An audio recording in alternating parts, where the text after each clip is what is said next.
Well, good morning, everyone. Thanks for coming today to our continuing education flex session on supporting diversity, equity, inclusion, accessibility, and resiliency with Canvas.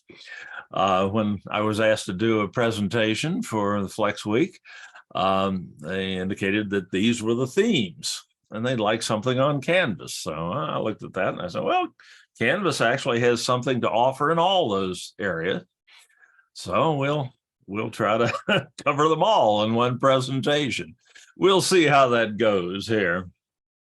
For those of you who may not have interacted with before, I'm Dave Giberson. I'm an old instructional design coordinator from Online Learning Pathways at the district. And I've been retired for a few years, but keeping my hand in, still doing some professional development for Online Learning Pathways. And today I get the pleasure of seeing you all. Hopefully hearing from you as well. Please feel free to ask questions as we go along. I think I've got time to cover all this. We'll adjust as we go. And I'll try to leave some time for questions at the end as well. Okay, let's get started. I've got a slide for each of these. So let's start with accessibility.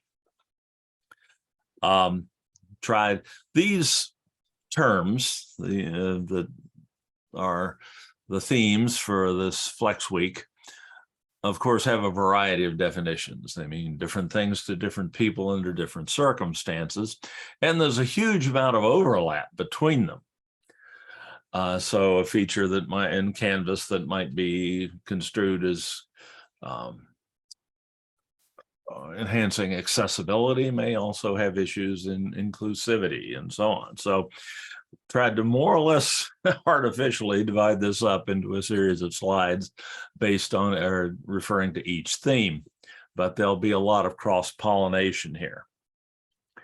But let's try to at least agree on the definition that I'm working with here of accessibility. Gives all people the same access to educational experiences, services, and information, whether a person has a disability or not. So we're not just talking about, in terms of accessibility, we're not just talking about our students who may have challenges of various sorts. Don't we all have challenges, but who have identifiable disabilities, but all students. We'll start talking about how Canvas can help support students with identifiable disabilities, and there are many ways it can. And we'll see even more of them as we go through some of the other slides. But let's start with some of the basics here. With platform accessibility, if the Canvas environment itself is not accessible to all students, then there's no hope for accessibility in the content that can be provided through it. And no online platform is 100% accessible. In fact, 100% accessibility is an asymptote. It's something that can be approached, but never quite reached. There is no such thing as perfect accessibility for anyone, but Canvas does a pretty good job. It is certainly used all over the world in situations where accessibility is not only desirable, but required, including the state of California. It does a very good job of it. It's won awards for it, but it's not perfect. And there are always situations where students with barriers will need other accommodations and so on. And that's, of course, something we have to be sensitive to and react to. But the platform accessibility in general is quite good to students with all sorts of disabilities, including sensory disabilities like hearing impairment or blindness or vision impairment. And that's basically what we can say. It is one of the best learning management systems in that regard. And one of the reasons it was chosen as the learning management system for the California community colleges a number of years ago. Now, there are a couple of specific things I'd like to highlight about that platform accessibility. One is the accessibility checker that is built into the rich content editor in Canvas, the ubiquitous content editor that is available in so many different places in Canvas. It is used in the creation of almost all types of Canvas content, Canvas announcements, discussion posts, instructions for quizzes and individual test questions. This is about the only time you create something in Canvas and don't use the rich content editor is in creating a Canvas message. So, and we've complained about that, but Canvas says there are reasons they can't do that. Canvas, the rich content editor, is most commonly seen or used in Canvas pages. It is a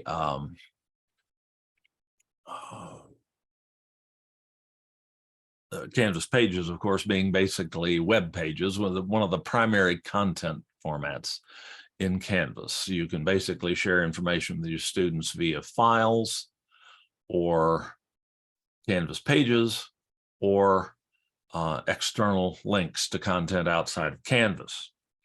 Canvas pages are the most desirable form of content delivery in Canvas because they are basically web pages. They load very quickly.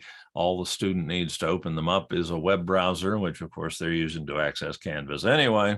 So this is a critical content format.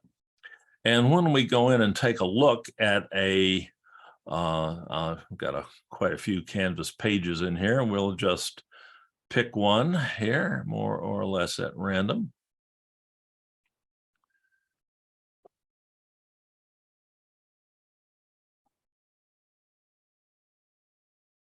And here we have virtual lab description. And if I go to edit this page, which would allow me to create it or modify it, I see at the bottom of the rich content editor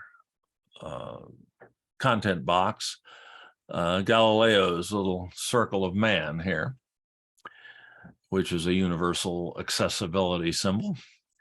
And that provides me access to an accessibility checker that is part of the rich content editor. And it goes through and it takes a look at your document and it identifies common accessibility issues. In this case, I have used a table, and tables can have all sorts of accessibility challenges associated with them. But there's one thing that you can do with a table to make it more useful to, particularly to a blind student who is having to interpret this page through a screen reader, which converts the page to audio. The tables can be very confusing in that regard, but one thing that can help is adding a caption to the table. And so we can just call this SALT properties and apply that. And let's see, that was one of mine. And tables should include at least one header. So it doesn't like my table. So what can I do? Well, I can jump out of this for a second, and I could go back and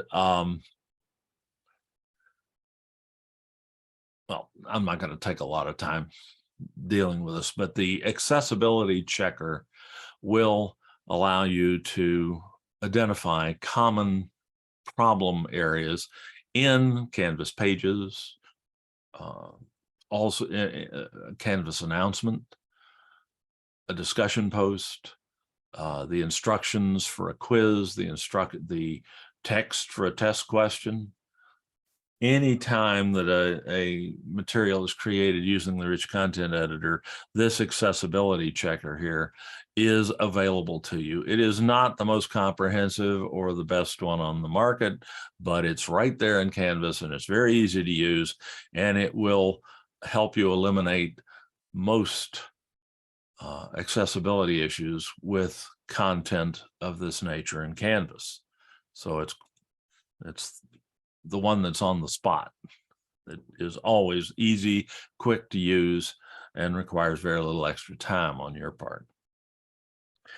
Another particularly important accessibility feature in Canvas is actually a feature in Canvas Studio, which is an ancillary application that is not part of the Canvas LMS, but is tightly integrated with it, which is a tremendous instructional tool. It's our video hosting, organization, and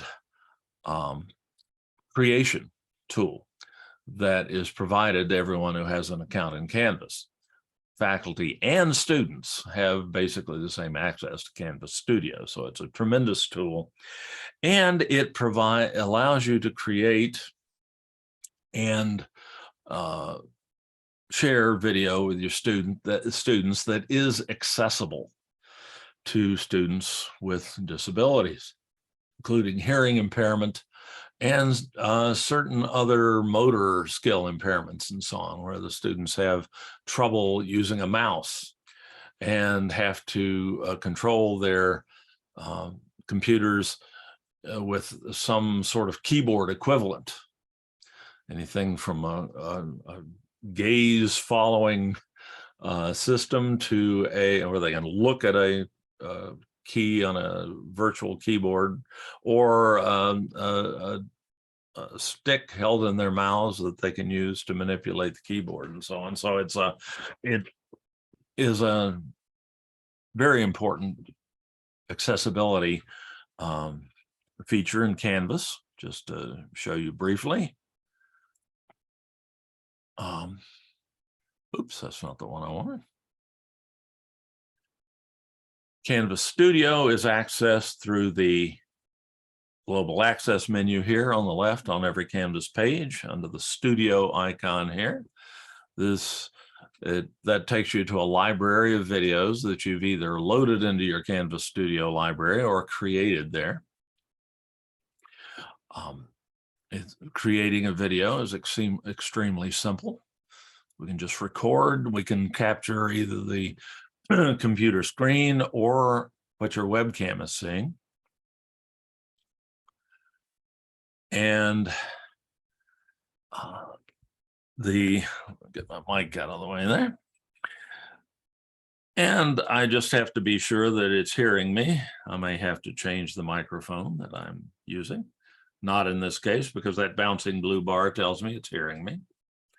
I can start recording. Let's see, let's just record a short bio. Count me down.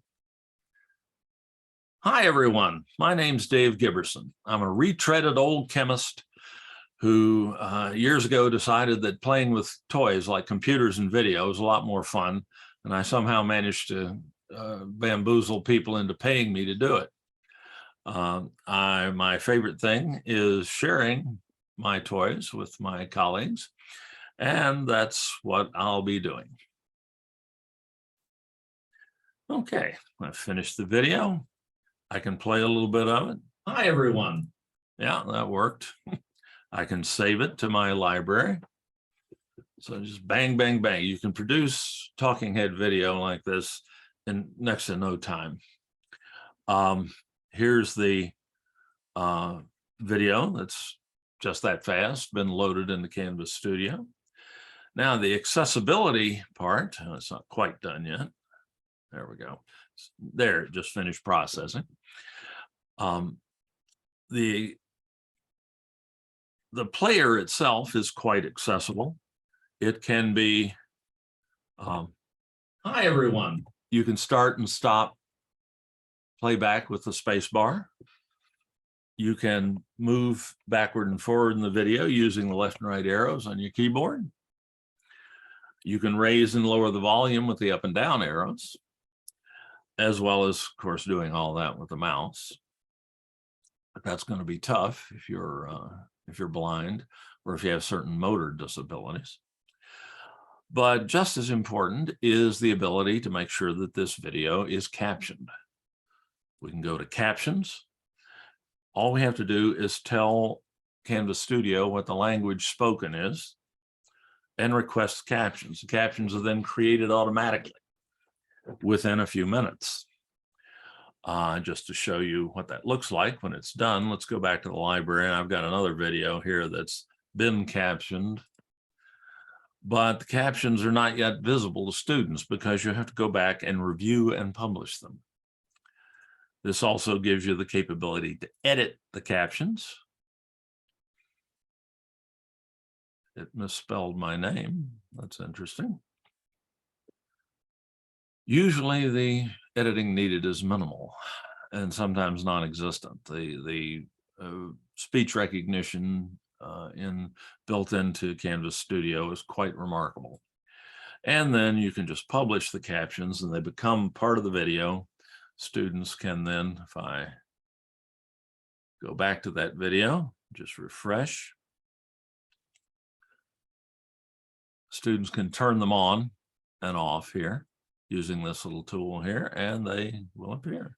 Welcome, everyone, to today's seminar on humanizing your online course. I'm Dave Gibbard. Okay.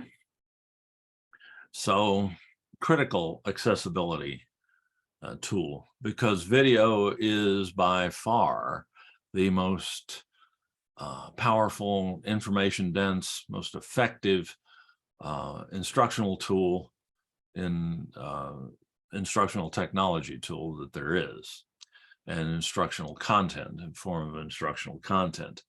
Students will remember things they see in a video that they won't remember if they read about it in many cases. And tools like Canvas Studio give us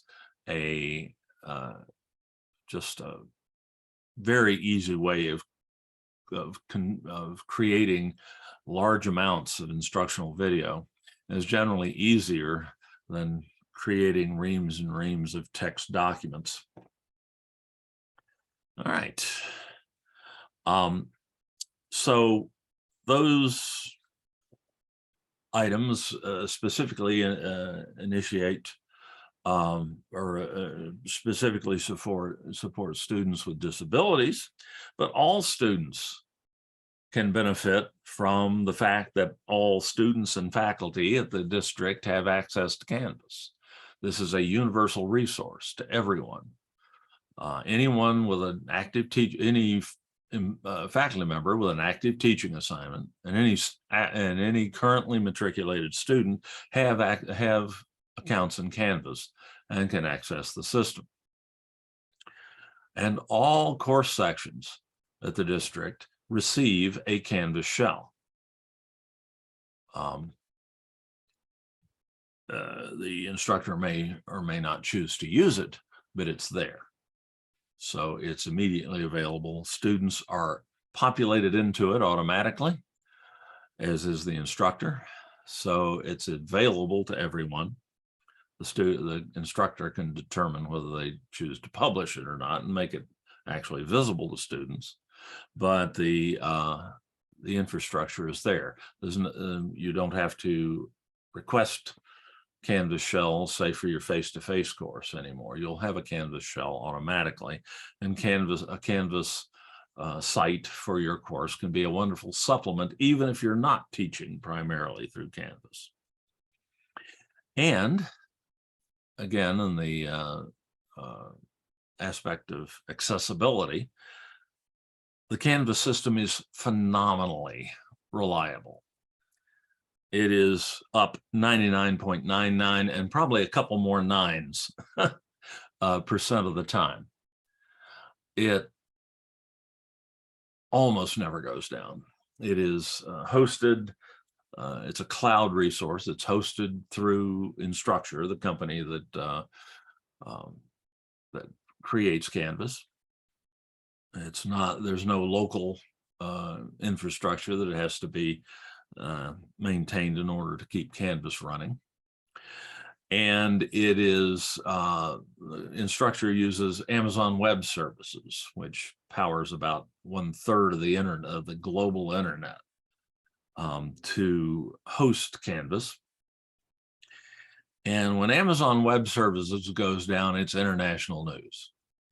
It does happen about once a year or so on average. Somebody at Amazon will do something unwise and the Amazon Web Services will go down for a little while. It happened, I think the last time about 6 months ago or so.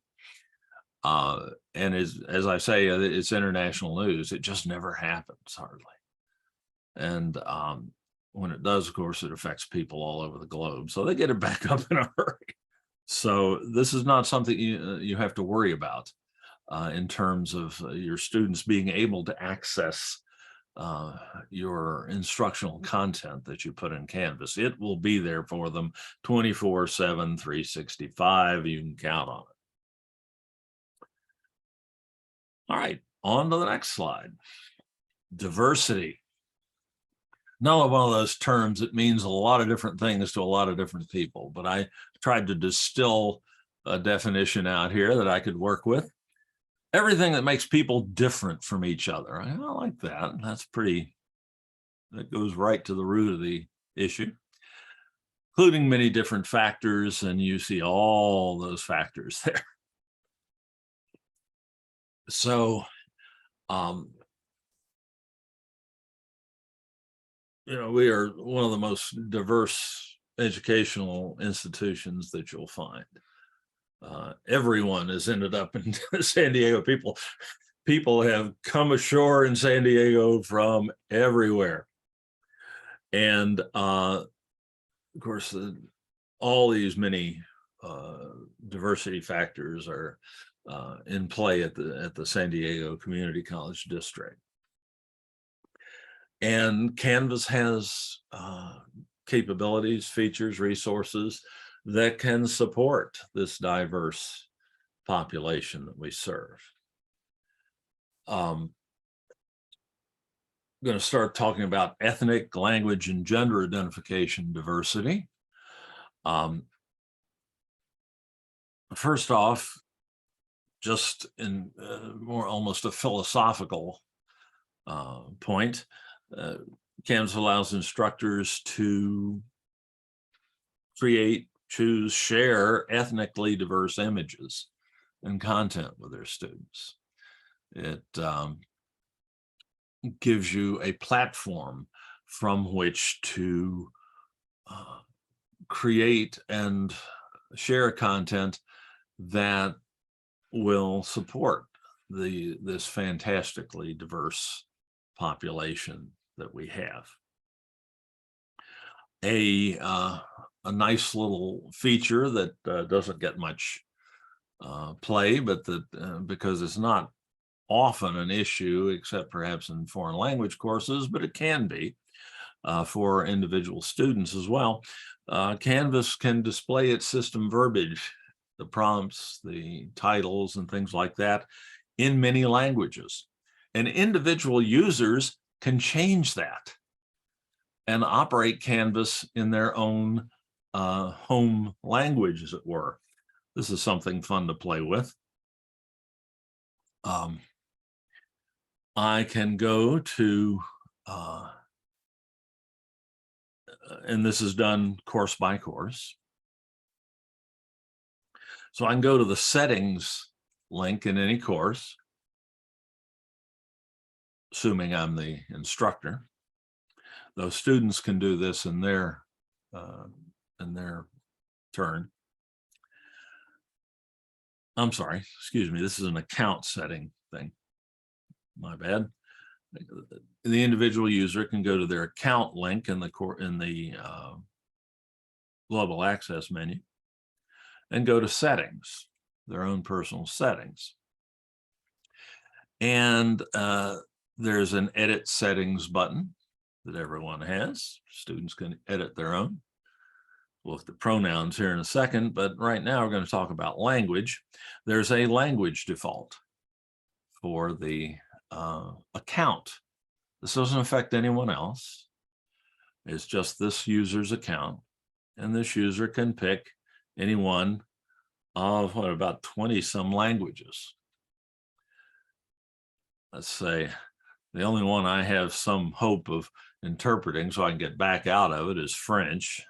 A couple of semesters of undergraduate French. So I'll select that. Take a deep breath and update my settings. Now, if I go back to my dashboard,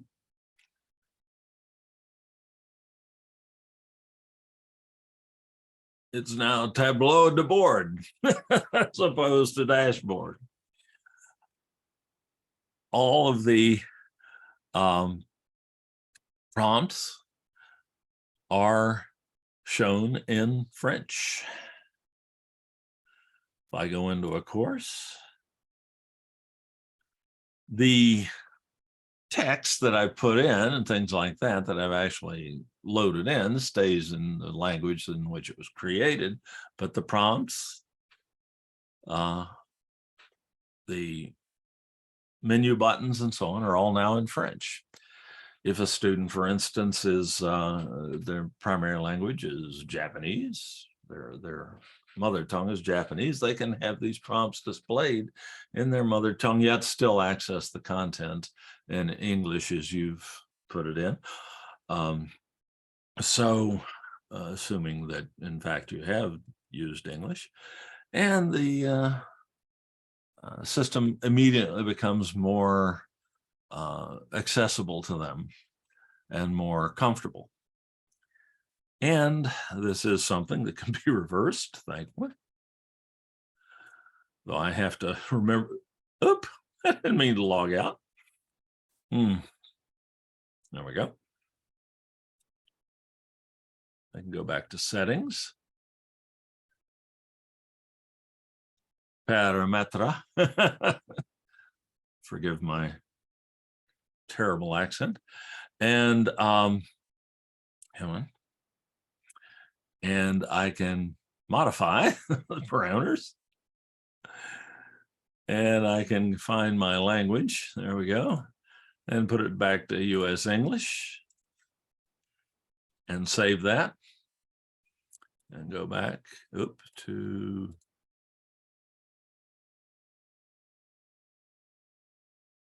and now I'm back. So a nifty little capability in Canvas that we don't often hear about. And in the same area, as we're trying to be sensitive to all of our students' images and gender identification, we can add pronouns in settings, editing them. And there are a series of choices that the student can make or the faculty member can make to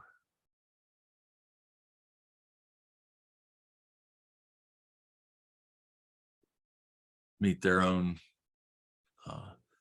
needs. Okay.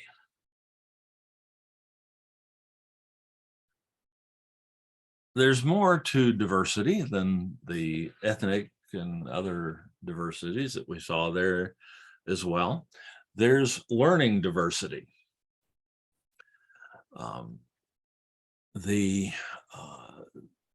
It's no news to any of us that different students learn in different ways. They comprehend the complex concepts we're trying to impart to them better when instructional material is presented in multiple different modes, diverse ways of presentation. Some students do better with text, some better with audio. Almost everyone does better with video because it's so visual and we're all visual learners, primarily visual learners. So Canvas gives us ways to present instructional content, many ways to present instructional content to our students in different manners here. Just as an example, let's take a look at a Canvas, creating a Canvas page. I'm going to go back into a course here. I just got a sandbox course that I use for this. And let's create a Canvas page, which again is probably the best content format in Canvas because it displays to the students so efficiently and so quickly. We can create Canvas pages in a variety of ways. One way is to just go to the Pages tool and add a page. And I'm just going to call this Know Your Instructor. Could be any sort of information, of course, but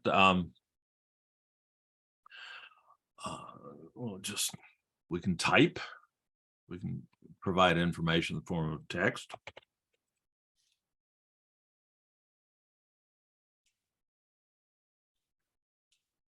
I have all the usual text tools. I can bold that, I can make it bigger, I can center it.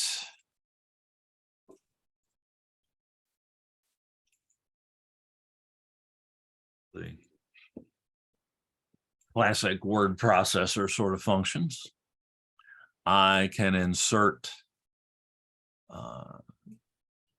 images, still images, again, visual learning. I can upload an image just by clicking on this little launchpad icon here. I can bring up a file manager. I can navigate to where I have something useful on my hard drive. I can select that picture. I can open it. I can, in aid of accessibility, one of the most, hopping back to the first slide, sort of, one of the most commonly encountered issues of accessibility on the web is the fact, of course, the blind student can't see an image. So we have to provide a text-based description of the image, which at least tells the blind student what the image is depicting. That's called alt text. And anytime you load an image into Canvas, it gives you an opportunity to type in alt text. Which is usually very brief. If it's just a pretty picture that doesn't have any particular information associated with it, you can indicate that it's just a decorative image. But in this case, it has some meaning. So I'll submit that. When I do, that information is associated with that image. And when this blind student uses a screen reader program, the screen reader will read out that, when it gets to the image, it will read out that alternate text. Now, nobody needs to see me that close up. So I have the option to make the image appear smaller by clicking and dragging the handles at the corner of the image to prevent it from overwhelming the page and nauseating people who look at it. I can add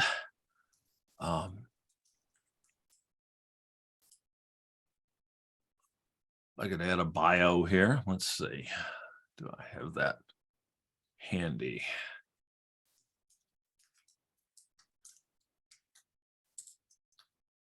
I think I don't. Just a second. I'll get it.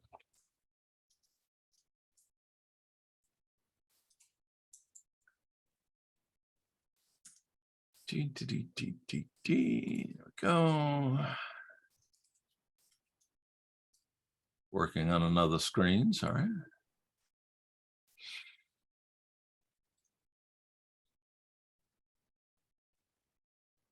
There we go.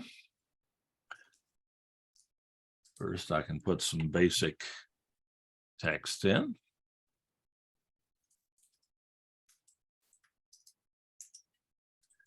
And I can center that.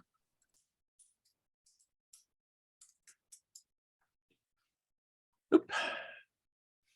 I do have, thank goodness, since I goofed up there, I have an undo button.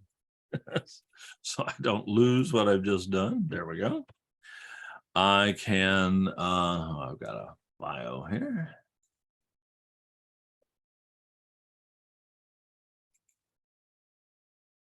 Put in. And I can insert video into this. I can insert video directly in a variety of ways. But again, Canvas Studio is a wonderful tool that's integrated with Canvas, that is right there at your fingertips all the time when you're in Canvas. I can use the electric cord icon here, the so-called apps icon, as you're seeing there when I mouse over it, which gives me access to so-called external tools that are that Canvas can access and pull information from. And one of the most important of those is Canvas Studio. That will bring up my Canvas Studio library. And I have that little bio pic that I did a few minutes ago.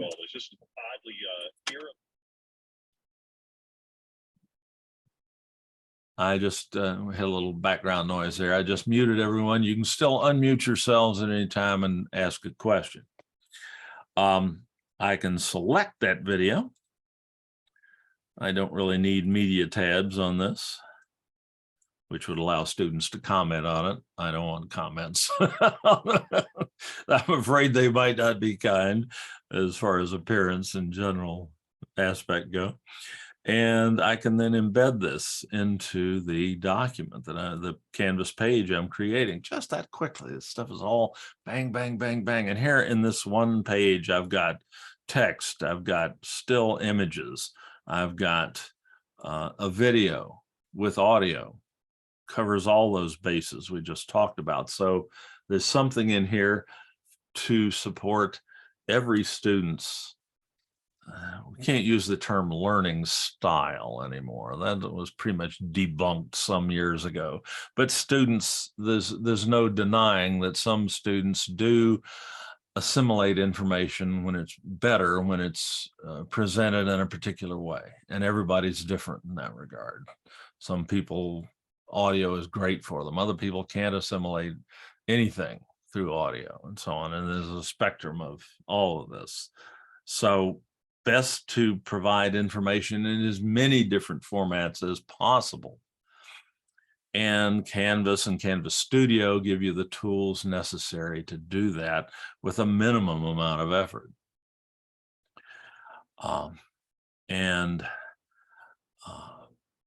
Then we can just save this and publish it.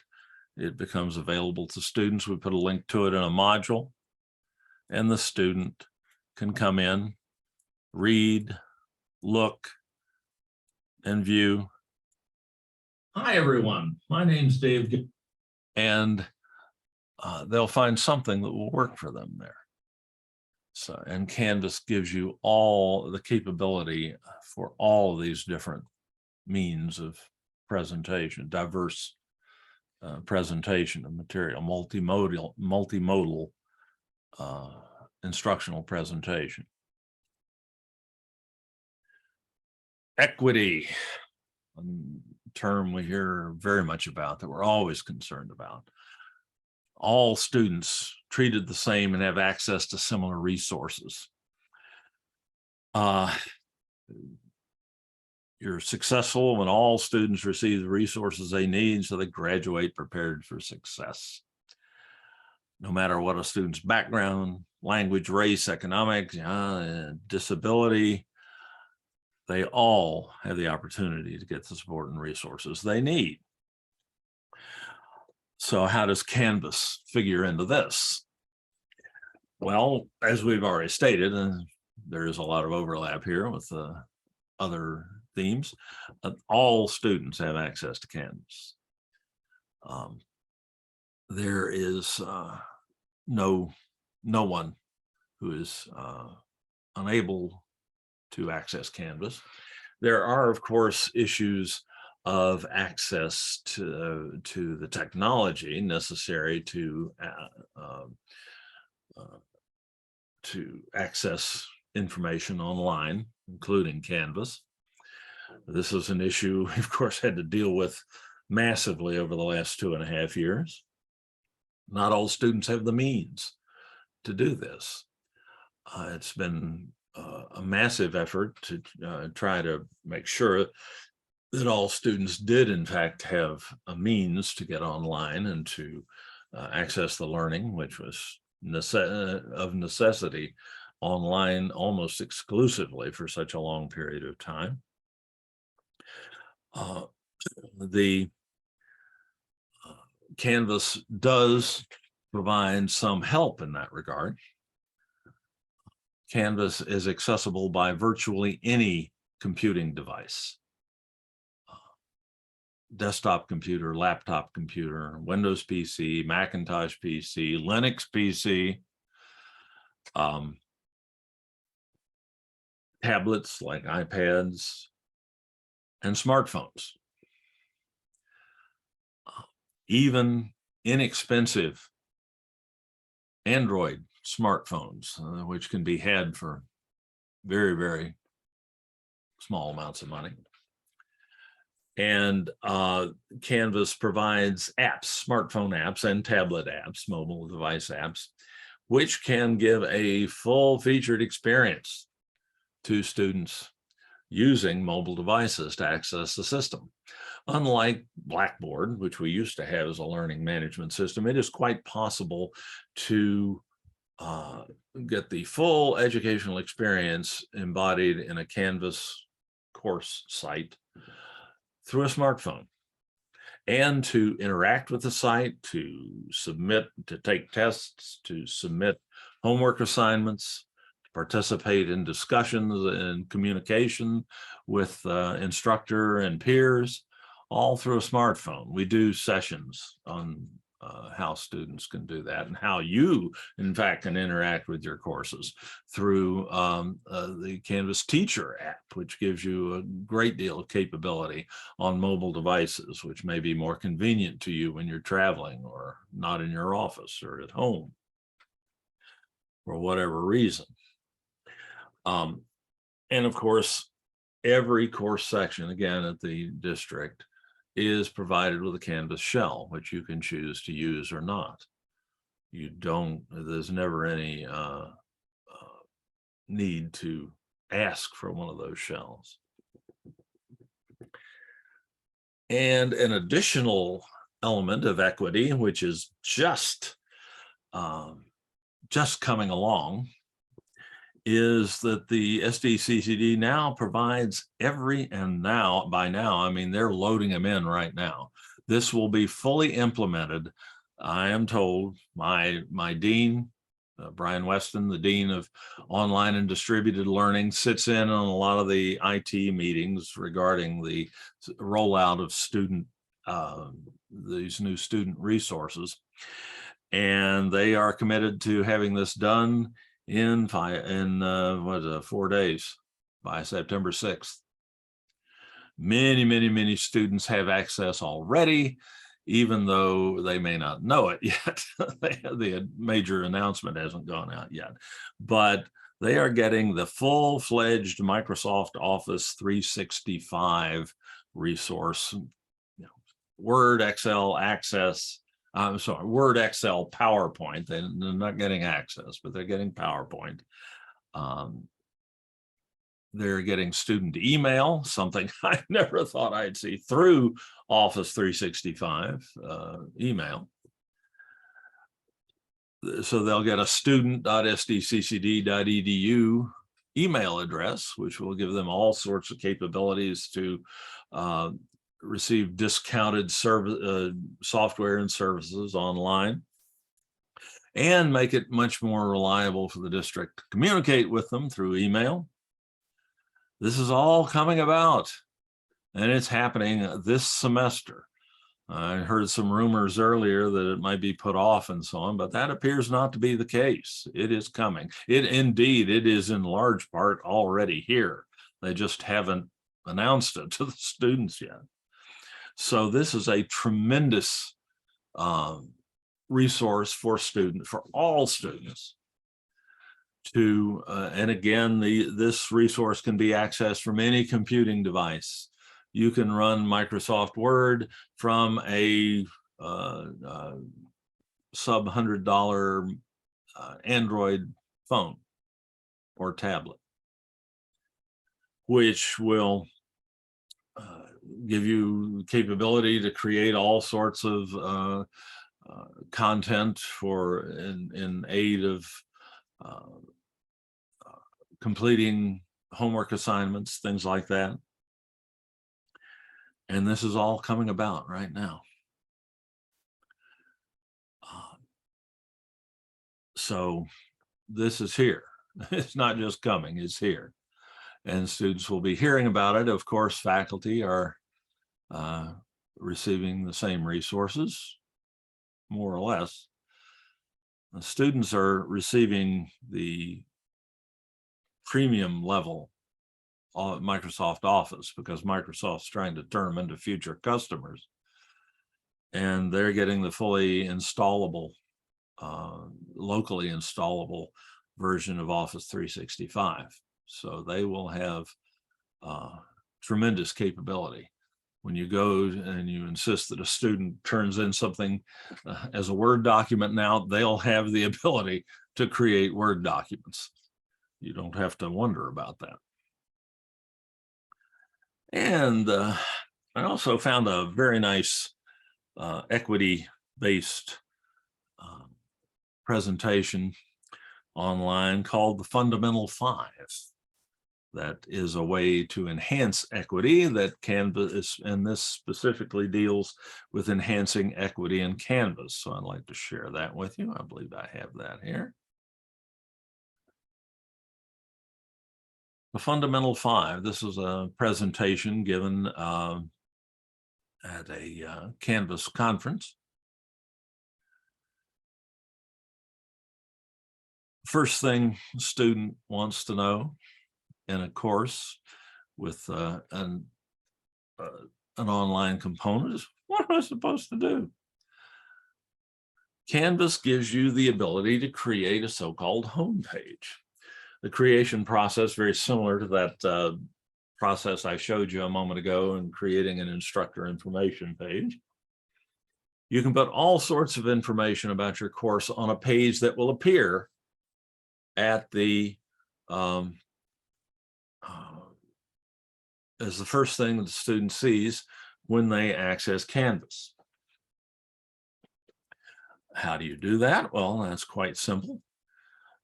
First thing you have to do is create the page. We've already seen how to do that. I've got a sample home page here that I have created. If I go to all my pages, I can find the page that I want to make my home page. Let's say I wanted that instructor page that I just created to be my home page. But I can do this with any page that I create in Canvas. I can go to the context menu for that page, the little 3 vertical dots on the right, and I can select Use as Front Page. You'd think that was done, but there's one more step you have to go through, as I found out to my chagrin when I first tried this many years ago when we first got access to Canvas. If I go to Home in the course menu, I see what the students will see when they first enter the course, the so-called course entry point. To set the course entry point, I also have to go to this button that's labeled Choose Home Page in the task menu on the right side of the home link in Canvas. Only you can do this as the instructor. And I select, the default is course modules. I select the page, the option for the front page, the Canvas page that's been designated as the front page, and save that. And now here's the instructor information page I just created, is the first thing they will see. You can, of course, make whatever you like or provide whatever information you like on your home page. And that's all there is to creating it and setting it up as what you want your students to see when they first enter the course. Another thing that will help with what am I supposed to do is to build your course in modules. Indeed, it's difficult not to do this in Canvas, but it is possible not to do it this way. But Canvas provides us, let me go to another course here, with a structure called a Canvas module. It's accessed through the modules tool in your course menu. And each module, you can create a variety of modules. There we go. And each one of these separated sections of links here is a module. Each module contains related links to some logical subdivision of your course, like a getting started module might. I mean, this is, there's many approaches to this as there are instructors, but an instructor can start with an introductory or a getting started module where you cover the things that you would cover with the students on the first day of class if you were seeing them in the classroom. And maybe indeed you are doing this in the classroom, but you can reinforce it with this getting started module on the as the first module in the course that contains things like your syllabus. No more going to repro to run off your syllabi. You can link the syllabus into Canvas. The students can't lose it. They can't claim they didn't ever get it. They can't claim that they didn't have the opportunity to know what they were supposed to do based on the instructions in your syllabus, or at least their credibility is severely reduced in that regard. You can even give them a quiz on the syllabus and give them credit for it if you wish. And just all sorts of other information. Then you can have a series of modules that reflect the logical subdivision of the way you organize your course, like by week. You might have a week 1 module, week 2 module, and so on.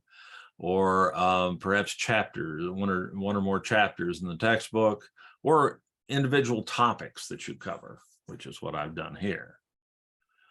And this way, the student always knows where to start on a particular part of the course, what to do next. There's never a question about what to do next. They just work their way down through the modules from top to bottom, and when they get to the bottom of the last module, they're done. So they can't get lost. They can't flounder about trying to find resources, trying to find what to do next. It is a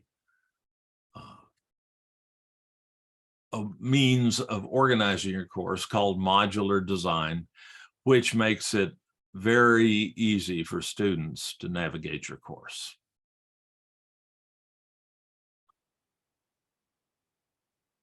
Oop. Keep losing that. There it is. When do I have to have it done?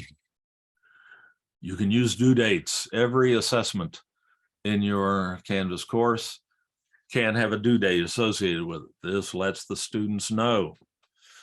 These due dates are automatically populated into the student's individual calendar, and they will show up in the to-do list on the home page in the course. You can, of course, provide an assignment without a due date, but it only takes a moment to assign one. One thing about due dates, they are not enforced by Canvas. Let's go to an assignment, homework assignment in Canvas. Just pick one at random here. And let's go to another course. This is actually a running course. I don't want to go in there and start changing things in that. Let me pick one out, pick an assignment out of here.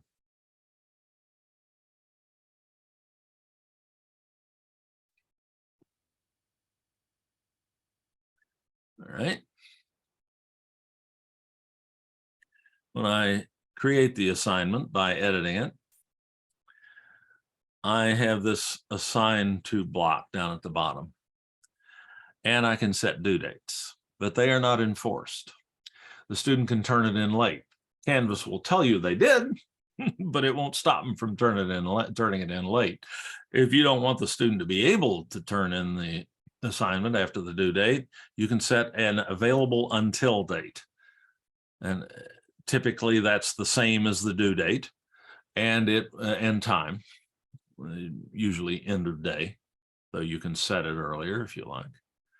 And this will prevent the student from submitting the assignment after the due date or even looking at it. So this is just a little feature of Canvas you want to keep in mind. Well, I set a due date and they're turning it in. They're still turning it in. Yeah, they can do that. But due dates are a terrific aid to students.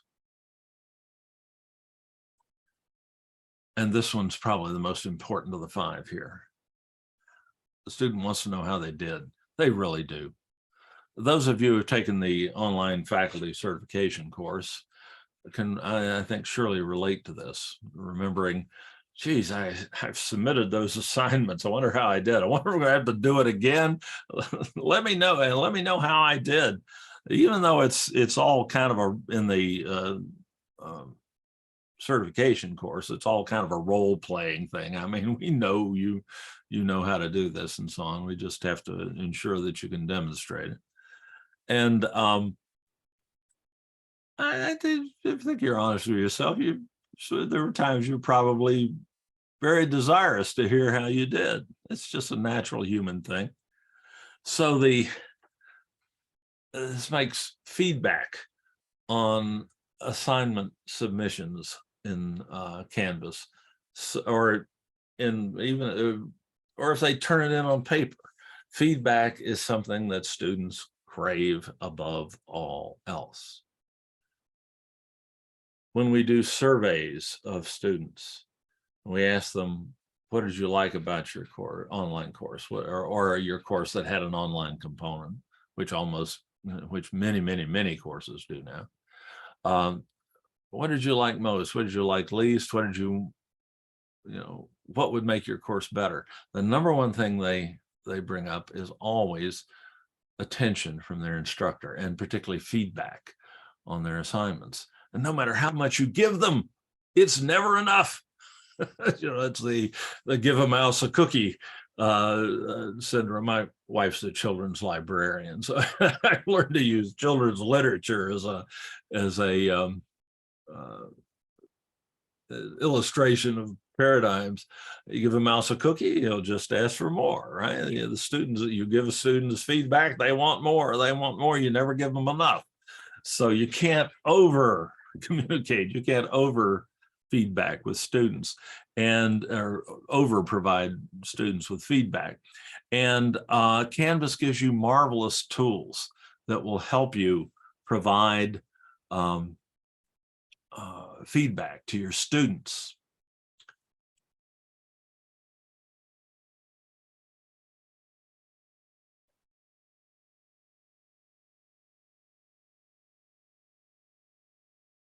Sorry, just checking the time.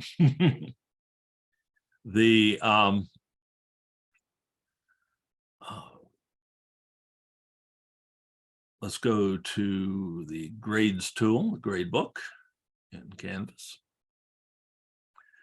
We'll find an assignment here that has, let's see, probably I have a better course for that, come to think of it.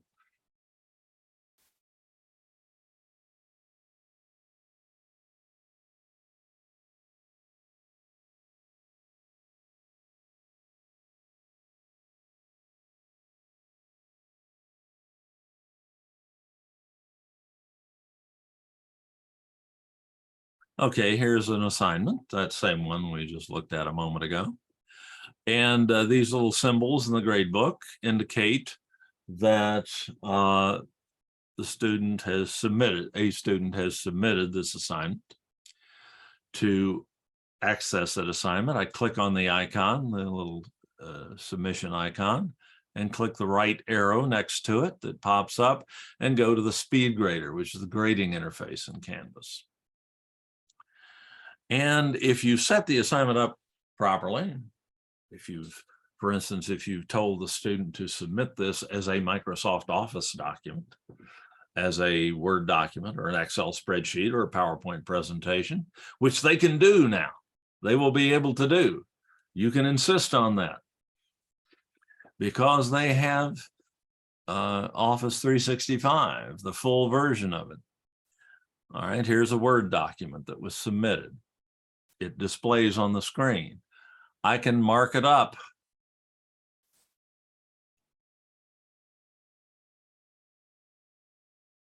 And I can give feedback.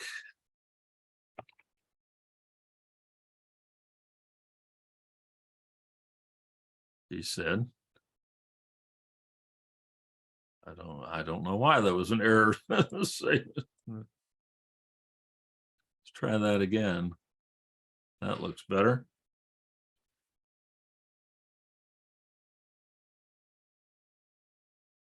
You can provide them with a rubric that will allow you to grade this very quickly and yet show them why you provided the grade you did. Let's see, this one, they were asked to define the term screencasting, which is good. That definition's just fine. Give 3 instructional applications and at least 2 software tools. The student's done everything. So the screencasting definition, let's see, I can bring that over and get a little more screen space there. The screencasting definition is perfect. And so were the applications and the software tools. So bam, I don't even have to type in the number. I can save that. I should have put that there. I can type in the number.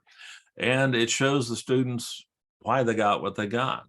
You can add comments, type comments. You can provide video feedback. Same tool that we used in Canvas Studio before.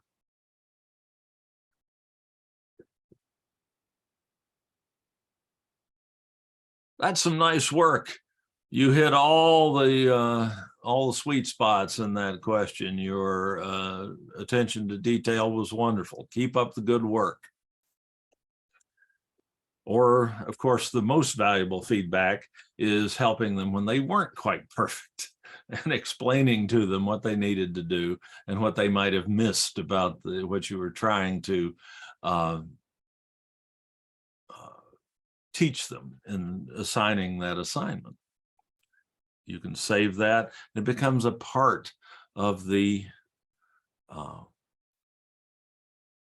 grading record. They can access that video through their own grades tool. And if you're using Chrome, the web browser, Google Chrome, you can even dictate your comments. Here's an example of a dictated comment. The speech recognition accuracy in Chrome is quite remarkable. I have a one-time chance to edit that if it didn't get anything right.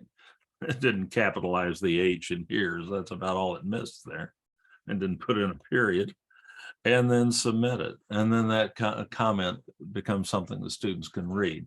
So your Canvas gives you marvelous tools to increase equity through feedback. Okay, let's move on from equity to inclusion. This is a term that gets a lot of different it means a lot of different things to a lot of different people. But basically, everyone should be able, should be a part of the learning experience, a fully functional part. They should have the capability to benefit from the instruction, but they should also be included in the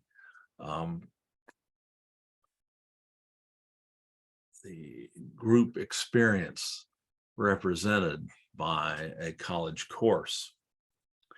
We've already talked about diverse means and formats for providing institutional content in another venue.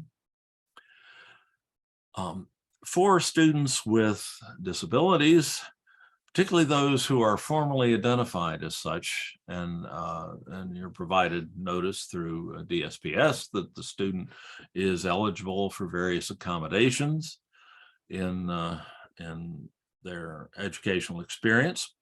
Canvas gives you some automatic tools that will allow you to adjust assessment duration and number of attempts if needed, if required, by that student's evaluation through DSPS. And Canvas makes it very easy to do that. That used to be quite challenging with tests, specifically in learning management systems. Early on, we had to create a separate test for DSPS students so that they had a different time limits and different numbers of attempts and so on available. Not so anymore. It's very simple. Let's get back to the course here. Canvas is very busy right now. Lots of students in there. We can go, let me just pull up a quiz here. And this is,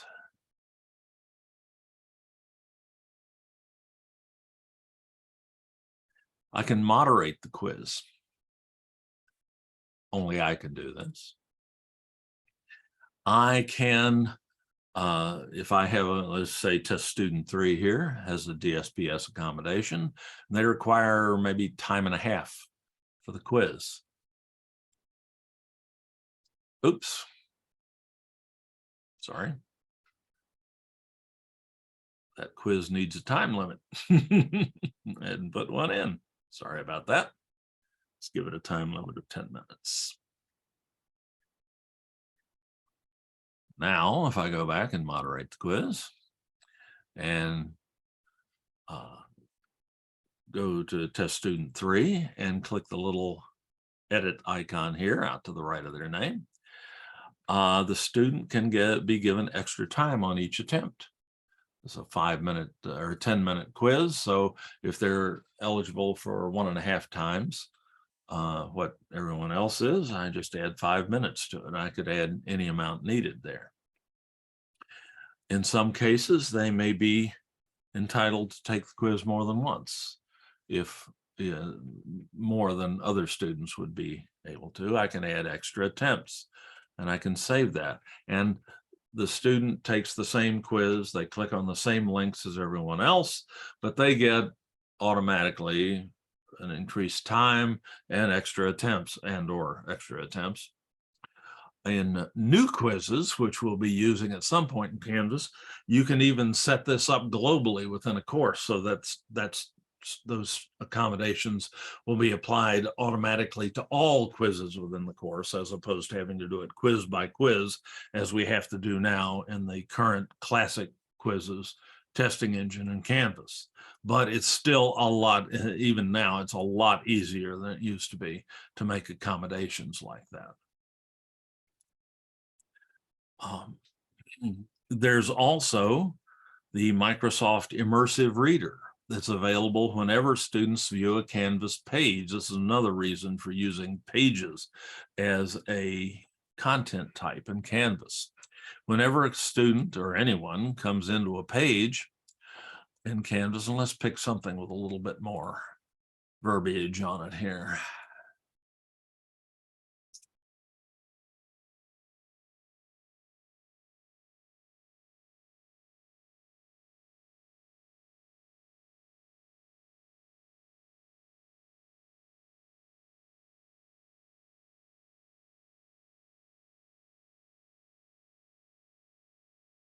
Well, that's not a heck of a lot, but that'll do. I can, anytime I'm viewing a Canvas page, I have this immersive reader button up here, which you may or may not have noticed. This is a Microsoft tool that is integrated into Canvas for our use. First off, it will provide for students with visual challenges, it will provide a larger font, makes it easier to read. For students who need to hear it, in addition to reading it. Getting started with Camtasia Studio /Mac. It will read the page to them. You can enable line focus so that students with attention deficit can be focused on one line of text at a time. And if a student's native language is not English, this can automatically be translated into a variety of languages and read to them. Avec Camtasia Studio Mac. Prise en main de Camtasia Studio Windows Mac. Dans ce module, That is genuinely nothing short of magic. And this is available anytime content is presented as a Canvas page. If you upload a Word document to Canvas, this doesn't happen. It has to be a Canvas page in order for this to work. But by gum. So that's a really good reason for putting your instructional content in the form of Canvas pages. Okay. You can also help include everyone in the class in operations or in activity in the course.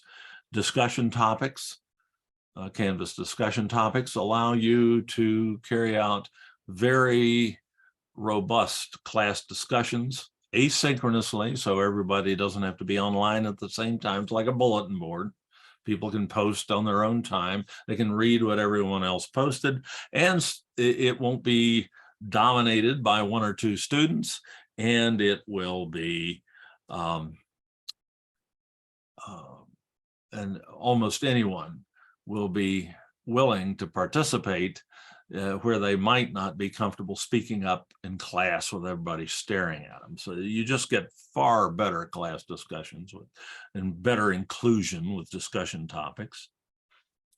And collaborations, whereby you can set up a document in either Google Docs or Microsoft Office 365 and have students collaborate with one another on creating those documents.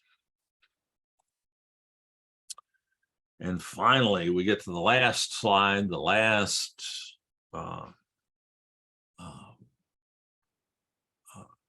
theme we had to address here: resilience, the capacity to adapt well when faced with adversity or stress. Sound familiar? We've had just a little bit of adversity and stress over the last 2.5 years, but not just over the last 2.5 years. And how can Canvas help with this? Well, I'll just give you a couple of examples. One you may not have been here for, and one that you certainly have been. In 2007, just after I joined the San Diego Community College District, what are still three of the worst wildfires in the history of California happened one morning in October. To this day, they're still some of the most devastating fires that the state's ever had. And it happened right in the middle of a major urban area. All three interstates were cut. We were trapped. It looked like the only way out was into the water at one point. there was a famous photo. I tried to find a copy of it. I couldn't, that somebody took from a boat in the harbor, looking past the city skyline into the back country, and the back country was all ablaze, and it was coming that way. It was coming this way. The district was shut down for a week. The only time I've ever known that to happen. All of the campuses were closed. Education came to a halt, except for the online classes and classes which had an online component, which were web enhanced at the time. Not as nearly as many as we have now, but still a significant number. Those classes were able to continue, particularly the online classes, almost without interruption. Students were able to continue learning despite one of the greatest natural disasters to ever affect the San Diego area. And then, of course, I don't have to tell you what happened in March of 2020. Folks, in March of 2020, if it hadn't been for Canvas and Zoom and you all and your willingness to embrace them, education at the San Diego Community College District, and indeed world campus or country and worldwide, would have come to a halt. And God knows when it would have resumed. Without Canvas and Zoom, we would have been dead in the water. And without you all and the incredible efforts that you put forward to provide education to your students through those tools. So Canvas, Zoom are all about resilience. And that is everything I had to share with you. Now I'm happy to take questions. Let me check the chat tool here to see if anybody has put anything there. Oh, good. No? Be happy to entertain questions. I will mention, just in case we get, and we're running short on time, so just in case, I want to mention that this, we do have a survey that the folks in the continuing education would appreciate you filling out. I'm going to give you the link. You can do that on your own time. Let me get that link copied here and into the chat tool.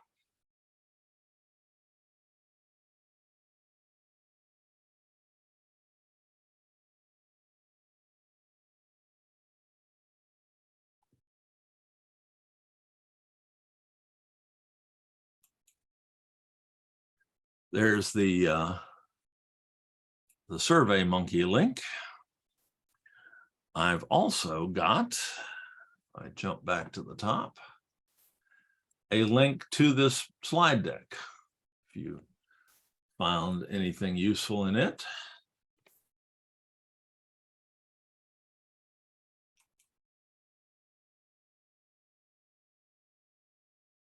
And there's that in the chat tool. Now, any questions I can help you with? And I'll, depending on your schedule, I'll stay and answer questions as long as you have them. I don't have another presentation after this, so all I have is lunch. and it's a little early for that here, so. Dave, I have a question. This is Marlene. Thank you, Marlene. Do you remember me from? I certainly do. I saw you there. You're on my list, or on my little list of webcam videos there. Thanks for having your video on. Yeah, thanks. Yeah, it's nice to talk to like human beings, because it sometimes drives me crazy with my students and like no one has their video. And you can't force them to, I know, yeah. I have a student, actually, I teach ESL level 3 out of 7 levels. Cool. Yeah, so I actually have a student, and he's going to be in my fall class. He was in my summer class, who uses a keyboard to speak.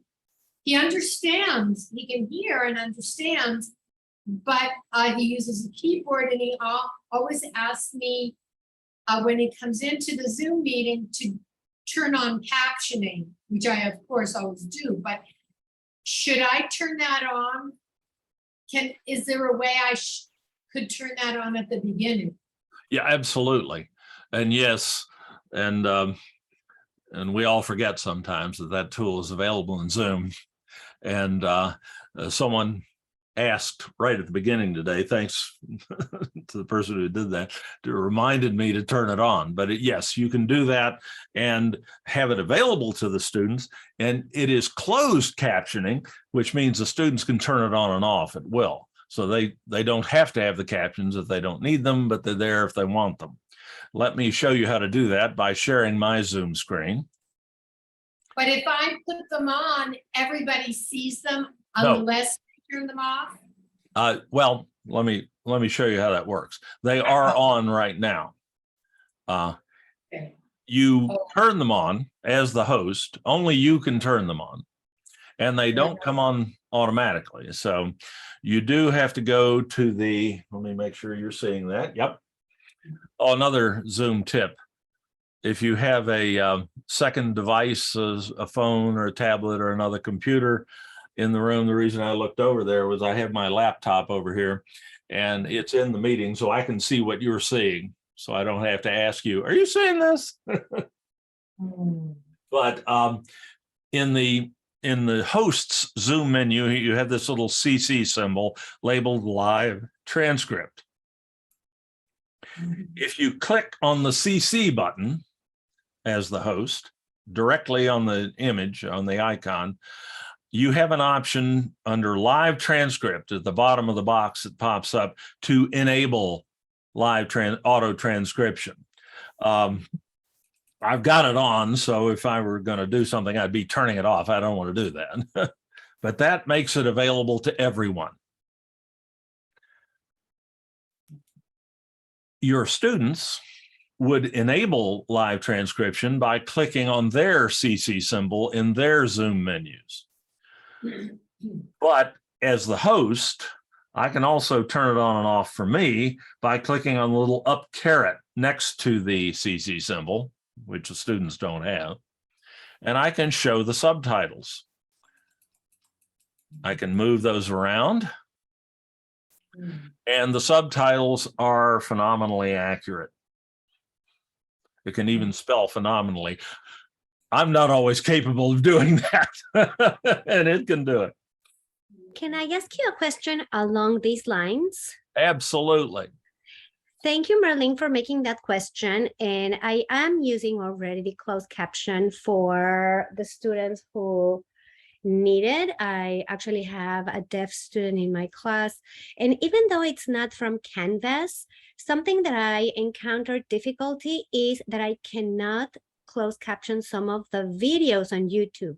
Can you give me a tip on how to close caption those? Even that it's not specifically from Canvas? That's an interesting question. Let me finish out the Zoom live captioning here, and then we'll address that. Okay. Thank you. And as I said, with these with these captions, live captions in Zoom, you can turn them off. The students can turn them off by just clicking on the CC symbol, or you can click on the up caret and hide the subtitles, and they're not visible. Interestingly enough, just an aside on this, you could also have the capability to view a Canvas, or a Zoom keeps a full transcript. If you have those turned, so I have a full transcript of everything said by everybody in the meeting, and it identifies who spoke. Mostly me, yada, yada, yada, yada. But there's some other folks speaking. And so if you happen to be the person in a Zoom meeting who gets stuck with creating the meeting minutes, this is a marvelous tool. Okay, now, closed captioning on YouTube videos. YouTube will, by default, with no action on your part, try to caption every video that you upload to it without exception. So there's It's you can't- true for 90% of the material that I have, right, but there is a small percentage of videos right. that don't have the closed caption. I hear you. And it's sometimes it fails. And one more thing, sometimes the videos are in another language and I would like to close caption them in another language. And YouTube can help you with that. But it's not so much what you have to do, it's what your viewers can do. Okay. Okay, so let's deal with each of those issues in turn. Why would YouTube not close caption a video? There are two main reasons. And the most common one is an extended period of silence at the beginning of the video. Like maybe you've got just a title slide or something like that, and there's no sound. If YouTube doesn't detect sound within the first 5 or 10 seconds of the video, the captioning daemon, the automated process that captions all the videos that are uploaded, skips that video. So that's the first thing to check. Is there an extended period of silence at the beginning of the video? If there is, you need to chop that off or add some sound in order to get YouTube to caption it. The second most likely scenario is that the audio quality is not good enough for YouTube to implement the speech recognition. And sometimes the daemon just gives up on that. Those are the two most common reasons. If neither of those reasons applies, it's hard to tell why YouTube didn't caption that video, but it does happen sometimes. So what can you do? Well, there are other ways to, other tools which can do automatic captioning. And Canvas Studio is one. And I have found that sometimes that videos which YouTube will not caption are successfully captioned by Canvas Studio. Its captioner is not quite as picky. And I think another factor is language identification. If the first few things that are spoken, first few words that are spoken don't make it obvious to YouTube what the language that the video is spoken in is, it may fail. With Canvas Studio, you get to tell Canvas Studio what the language is. So it will do its best. And sometimes it will succeed where YouTube failed. So what you can do is in addition to uploading the video to YouTube, you can upload it to Canvas Studio and ask Canvas Studio to caption, and sometimes you will get the captions then. Okay. Okay, so that's something you can try. Okay. You can also start a Zoom meeting and share your screen. I'm still sharing my Zoom screen, yeah. And wait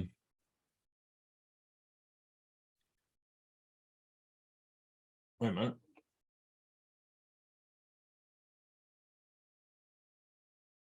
Sorry, I've got a issue here. I want to make sure you're seeing this. Yes, you are. Okay. And you can be sure to share sound as an option. Okay. And then share your screen.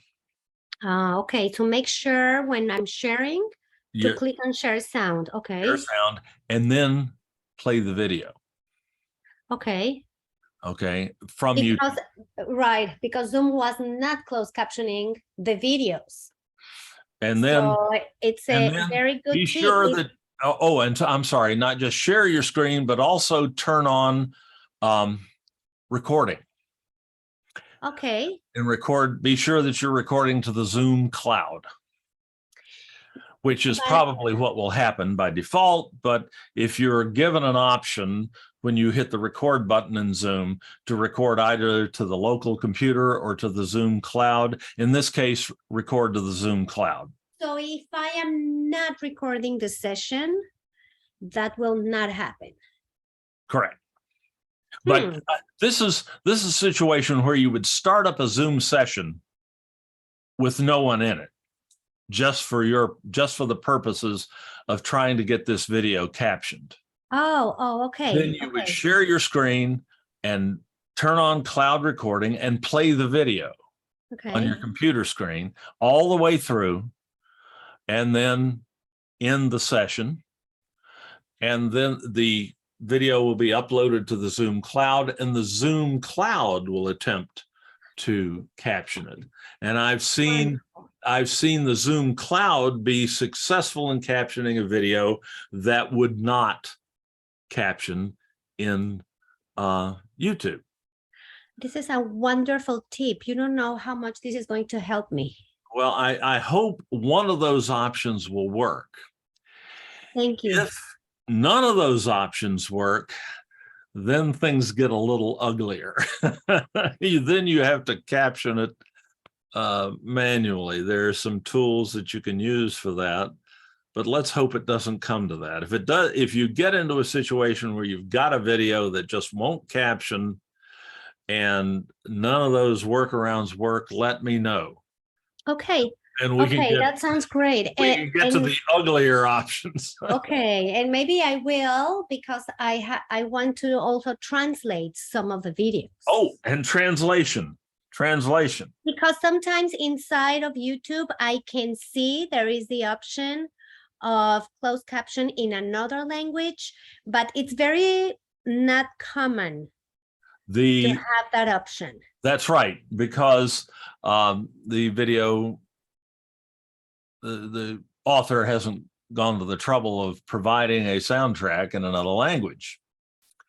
But that capability is there all the time with every YouTube video for your viewers. This is something you don't have to do anything to make happen.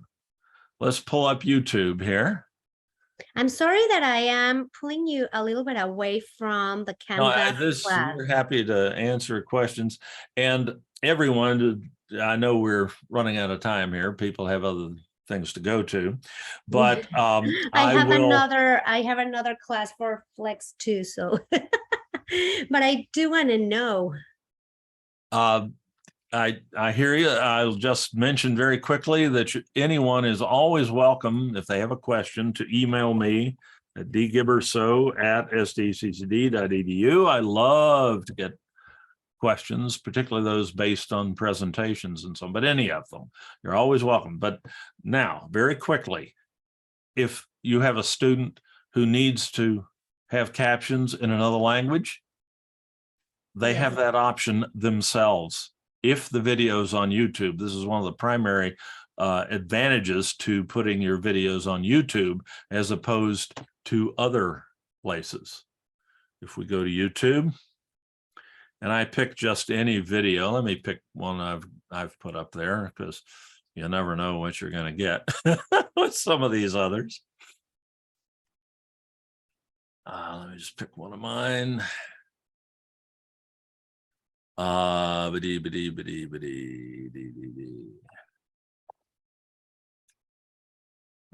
Let's one. say we want to close caption it in Spanish.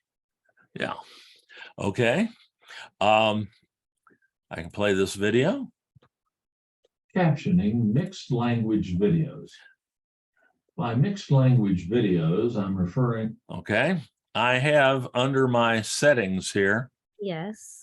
A subtitles option. Yes. If I select that, I can select auto translate. And this is me, the viewer, doing this. You didn't have to do anything to make this available.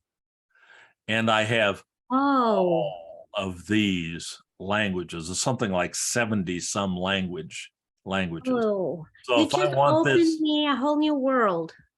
if I want to this, if I literally want this to be Greek to me, Yes. to a video in which 2 or more languages are spoken within the same video.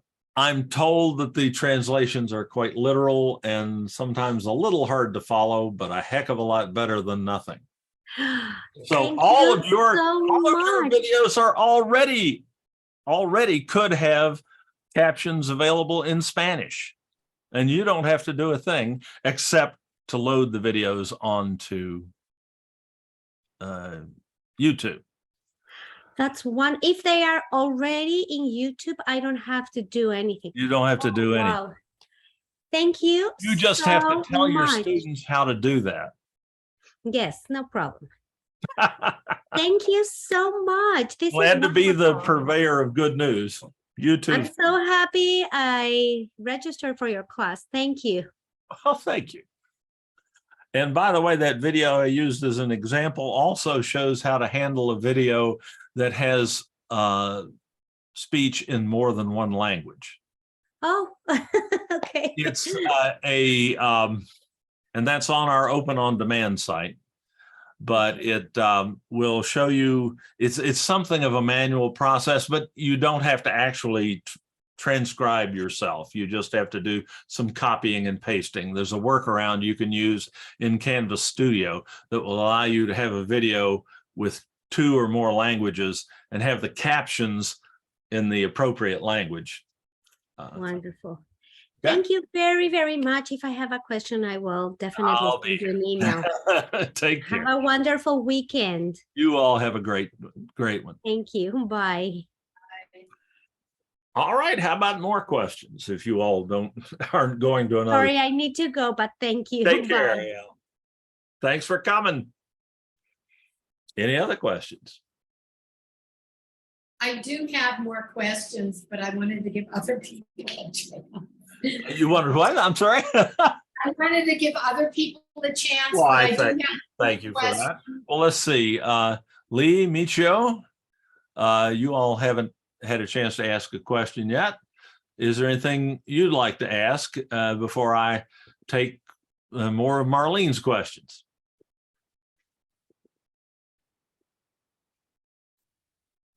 You'll have to unmute yourself to ask if you wish to. Da, da, da, da, da, da, da. Da, da, da, da, da, da, da. Oh, okay. Marlene, go right ahead.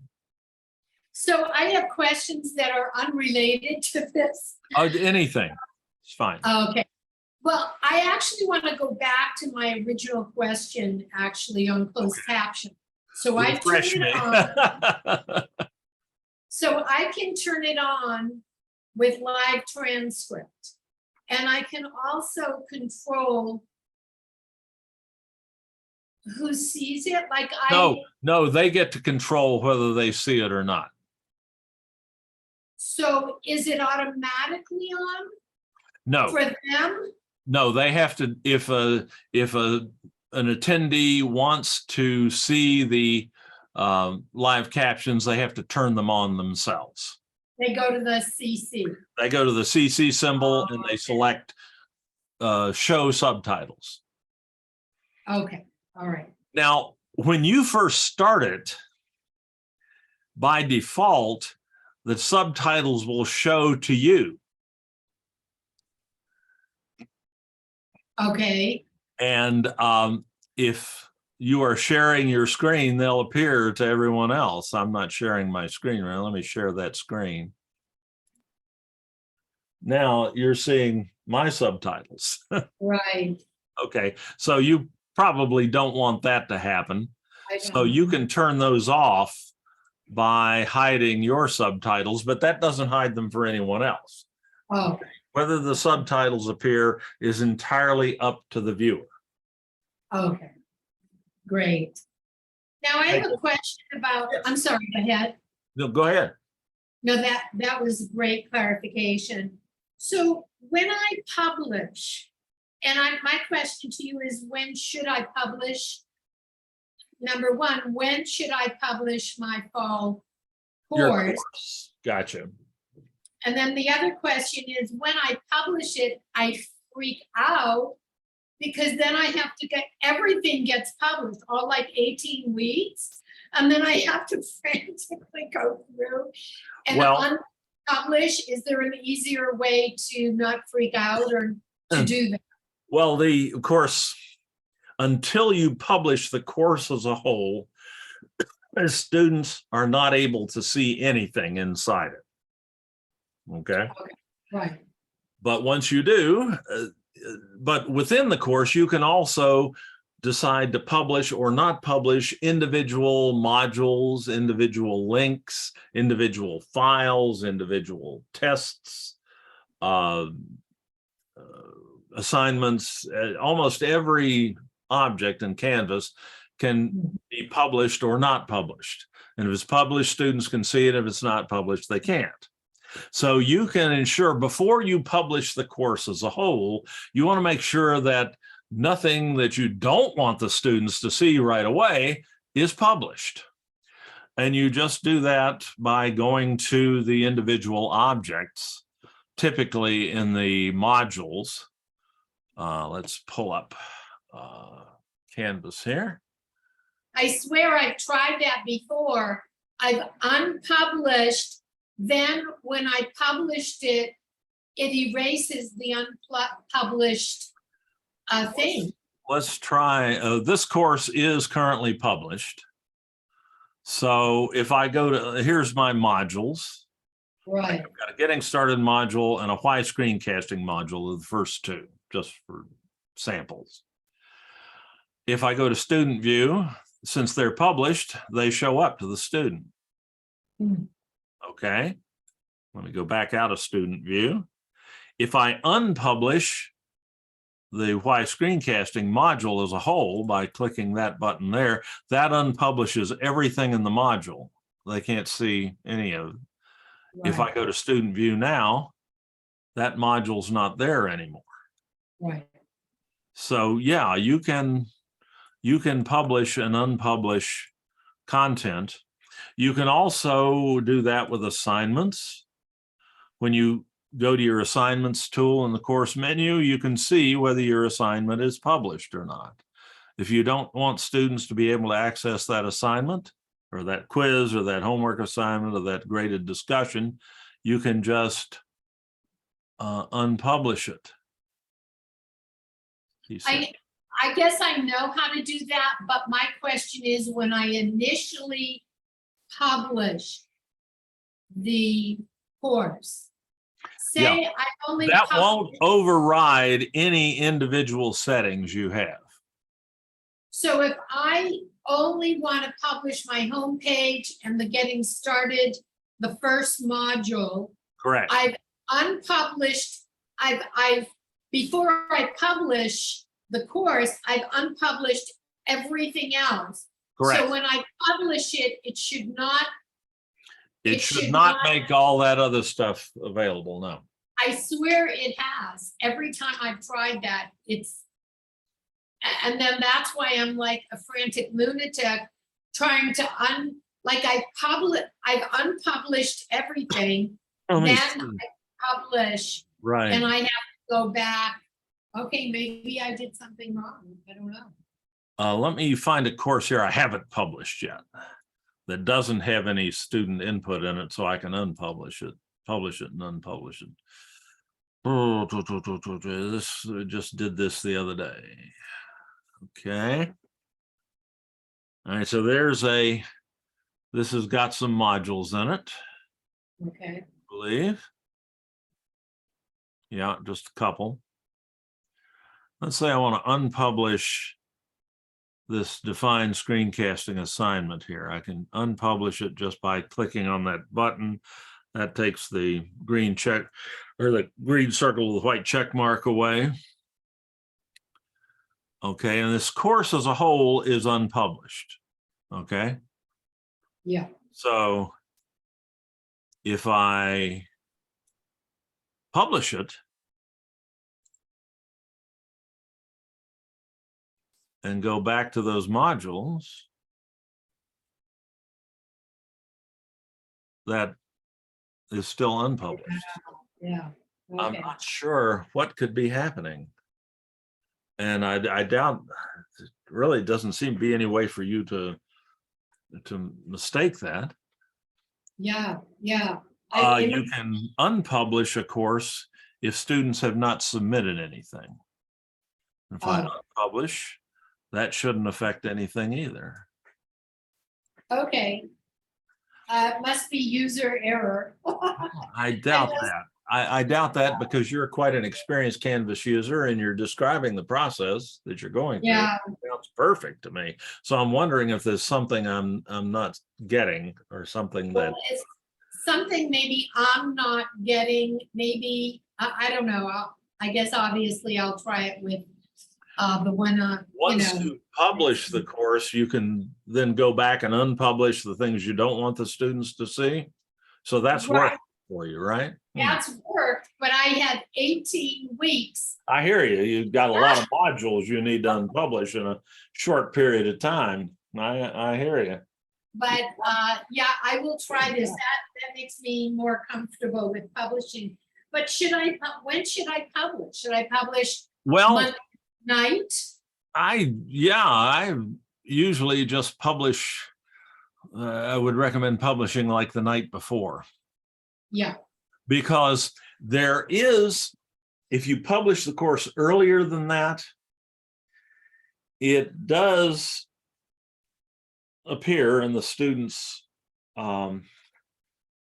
dash. Yeah, They're not supposed to be able to access it. And in fact, if they click on the tile in their dashboard, it doesn't automatically, or it doesn't take them right into the course. They can't just see the material in the course. But there are things that certain students have figured out. There are ways that students can access some of the content in your course if it's published, even if it's before the first day of the term. oh, So our advice, generally, it takes a lot of doing. It takes a lot of tinkering around on the student's part, but we have seen students like be able to get in. We've had faculty publish a course maybe a week early, and right, suddenly they'll start seeing discussion posts from a particular student in one of their discussion topics, even though the student's not supposed to have access yet.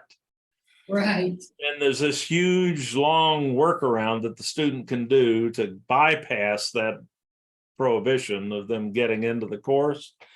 So we kind of recommend just publishing like the night before, because they don't need to see it until you're ready for them. It doesn't need to be published until you're ready for them to see it anyway. So, Right. so that's my best advice on that.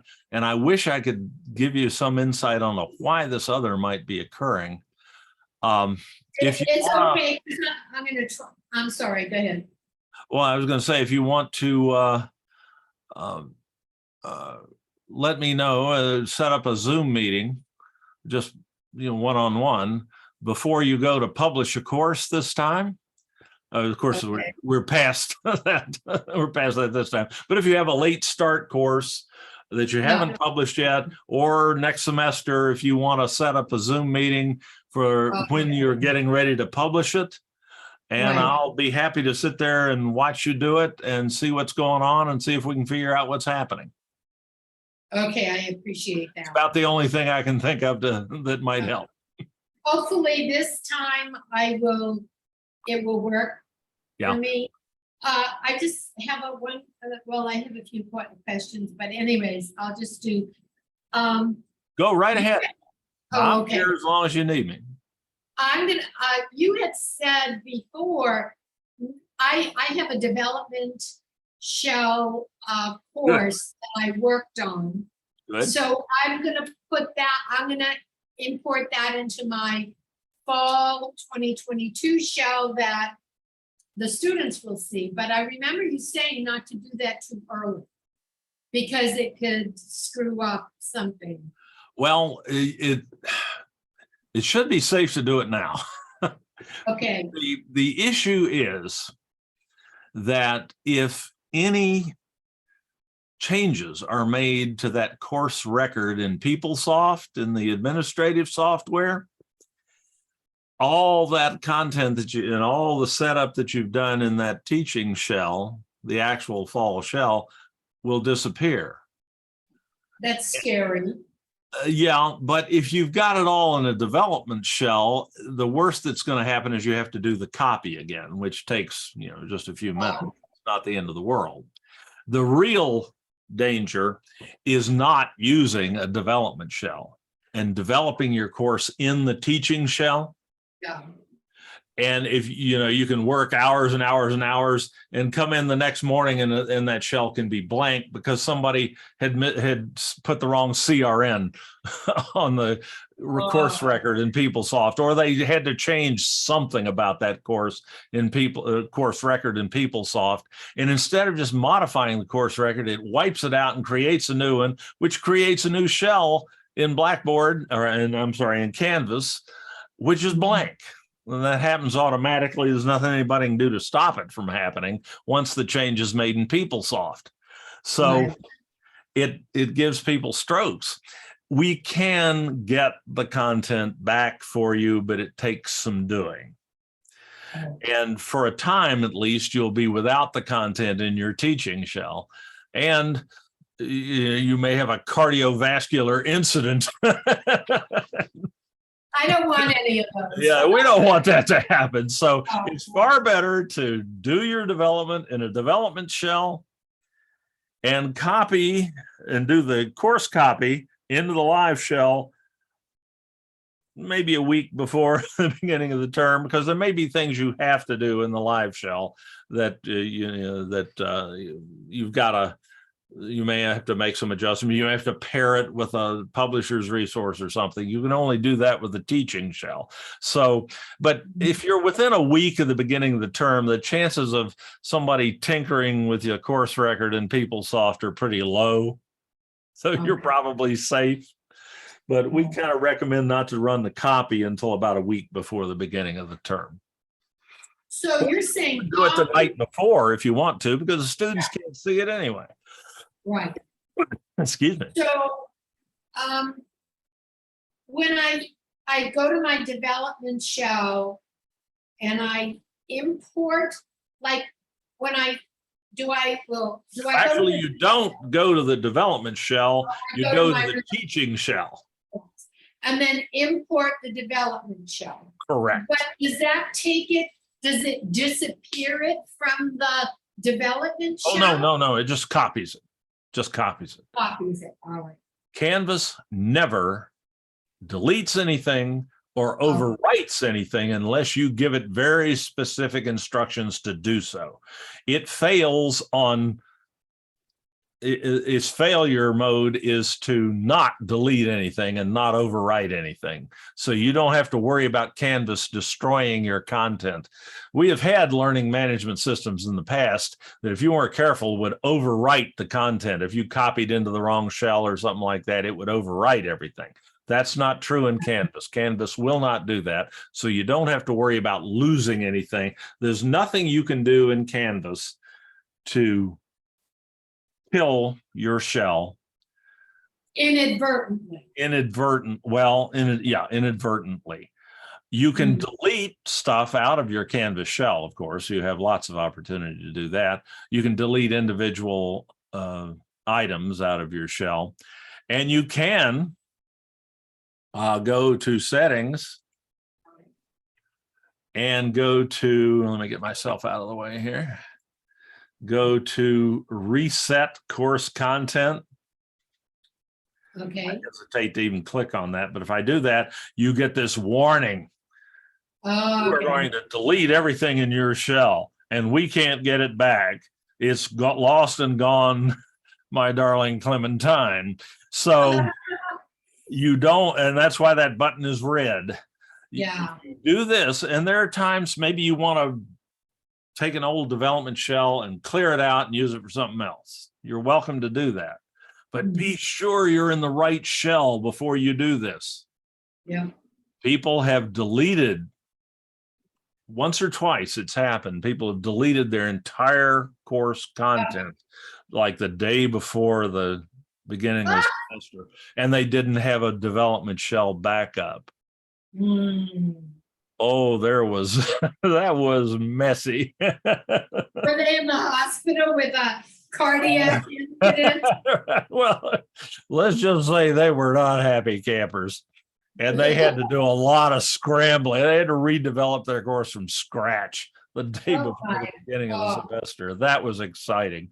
It's only happened once or twice, but we hesitate, this is like we hesitate to make that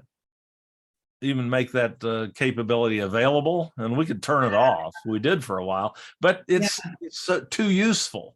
People need it sometimes, so we have to provide it, and just with warnings. So that's the only way really that you can lose all of your content.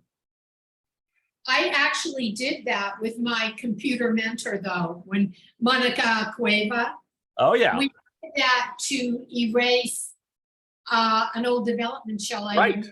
You need to do that sometimes. Yeah. But I did it. I'm smart enough at this point to do it with someone. Right. Have somebody else watch. We're in the right shell, right? Everybody. So yeah, she's great. And I work with she's Anitha Johnson. Oh yeah. Yeah. But Monica, I mean, she didn't even have space available this week or last week. And I'm like, Monica. So she's like, okay. So she met with me for, a little bit, but she's been helping me on the computer for like 4 or 5 years, because Dave, before COVID, I was like, computer, I mean, she had to take me. Resilience. Yeah. There's Now that word, resilience. You're resilient now. Now I'm happy, but I was like that picture of the donkey, like with the heels. And until our dean, Jan, said, basically, and she shouldn't have said this, I suppose, but she said, basically, this was a couple of years ago, of course, it was the first fall COVID course, total COVID course. She said, basically, if you want an assignment in the fall, you need to do this. And I'm like, okay. So the feet, I got on the train. But I'm very happy. What choice did we have? Like I said in the presentation, if it hadn't been for Canvas, Zoom, and your all's willingness to embrace them, education would have come to a halt. Well, my embrace took a little bit of. Well, I mean, you could have thrown up your hands and retired, but you didn't. And the students were served. Was it ideal? No. Did it all go perfectly smoothly? No. But the district went from about 15 to 20% online to near 100% online in 3 weeks in March of 2020. Unbelievable. Middle of spring term. Right.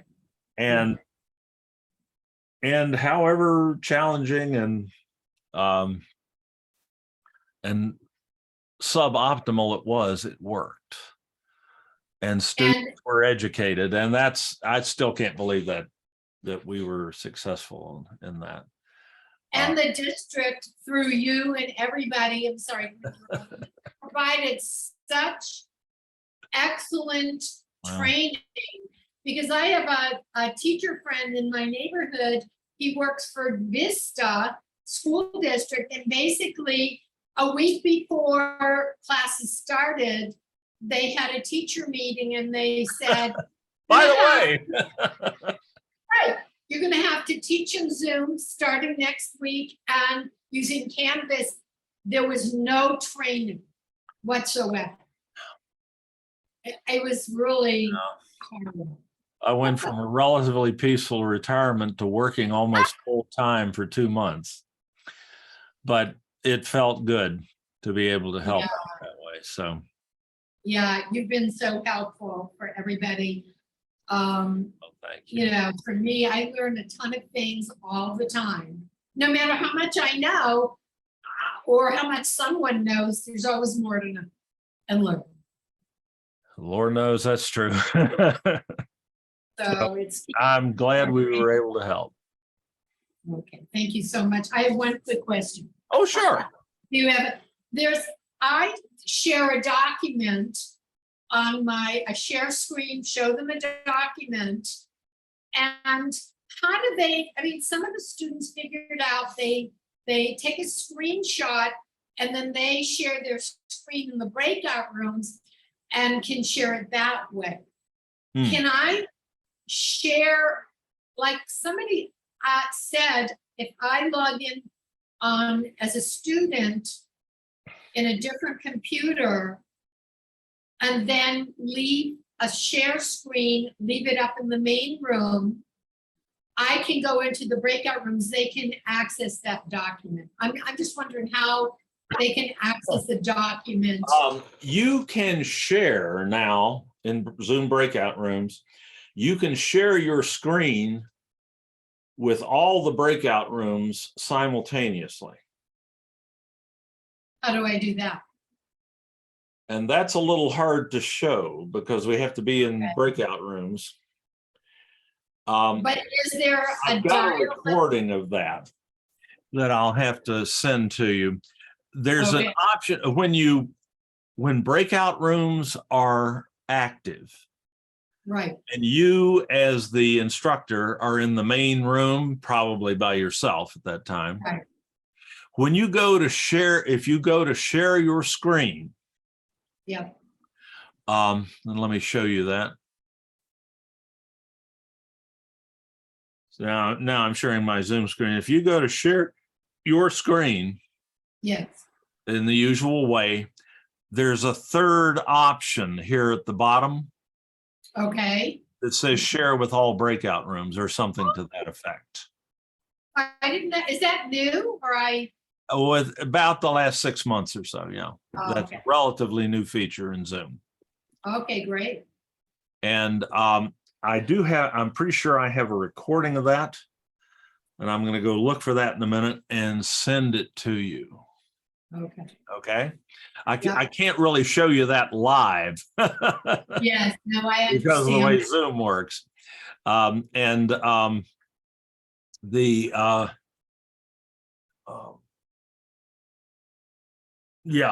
you do have that capability, and that document can then be visible to everybody in all the rooms. That's so exciting. Okay, I do have one last Another question. possibility that you Okay, can go ahead. do Sorry. is to put the document in the chat tool. You can share a document in the chat tool and everybody can download their own copy of it. Now, you may or may not want them to be able to do that, but that is possible. How do I download it into chat? Okay, let's see if I can remember how to do that. I don't do that. Let me share my screen again. I'll share my Zoom screen. This is a very useful thing to be able to do. If I go to chat, now you're seeing my chat window, right? Okay, let's see. If I want to share a document with everyone, Oh, I think it's this icon right here. Yep, that's it. yeah. It's the little Yep. Like, paper looking, dog-eared Okay. paper looking icon. And I can find a document here, something that's like a PowerPoint presentation there, and open. okay, I get it. And there it is. And you can click on that and download the document. Perfect. Okay, that may work better for you. Yep. If you want Okay. the students to actually have a copy of that document to work on together you can also set up collaborations in Google Docs or Office 365 with students. Okay. And we did a demo on that just a couple of days ago, or a few days ago, that I'm going to have up on the on-demand site pretty soon on using Office 365 and instruction, which, by the way, you have now. Yep. And the students Where is that? will soon know that they have. Where do I access that in Canvas? Like what dial is it? What you can access from Canvas, let me kill that share, is The office isn't, there's a link. Yeah. Either there's a link in your course menu now. I think it's automatically placed there. okay, Worst case scenario, you can go to settings and go to navigation and make sure that Office 365 is up in your, okay, it's available to you for sure. okay. And then save the change, of course. So it happens. Now, if we go to Office 365, it will take you directly to your OneDrive, your cloud storage. Okay, And I- if you want to open, say, a document, you just click on it. And if you're not logged into your Microsoft account, it will ask you to pick, or if you have more than one account, it'll ask you to pick your account and sign in. And there's the document, and it automatically opens up in the cloud version of PowerPoint, and you can work on it. You can edit it and so on, and make changes and save those changes to OneDrive. okay, You can access, if you want to go in the other way, through the apps themselves. The IT department has posted a what's called a My Apps page, which will take you to do the same thing. It will prompt you to sign into your Microsoft account at the district, or that's associated with the district, your business account, so-called. And then it will display all the apps that you have available to you. That page, IT is gonna be sending all this out, but let me see if I can find that for you.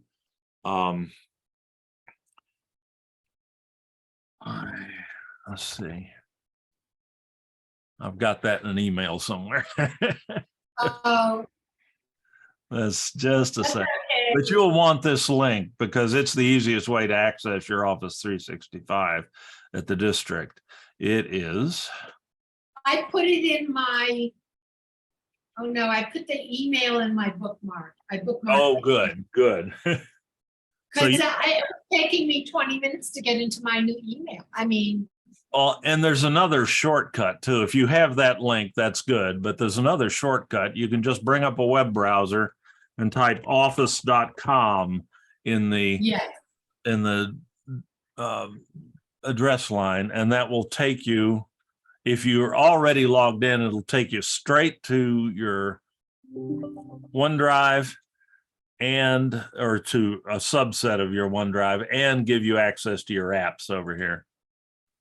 oh, So that's a quickie. That's a quick way to do it. okay. And then I do have last questions. I keep saying that, don't I? Keep going. This is quick. So I talk about screen sharing with my students because that helps them help each other in breakout rooms, but it helps me help them if they're having a Absolutely. problem. Yeah. Showing your students how to do screen sharing is a really good idea. Major.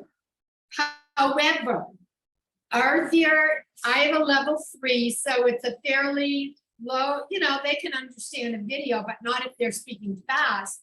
Are there instructional videos on how to share screen on a tablet or an iPad or phones? Ah, good question. Now I've looked at I'm not YouTube. sure. Let me look. I So can't one of remember. Two of my higher level students, one figured it out on her iPad, the other figured it out on a phone, but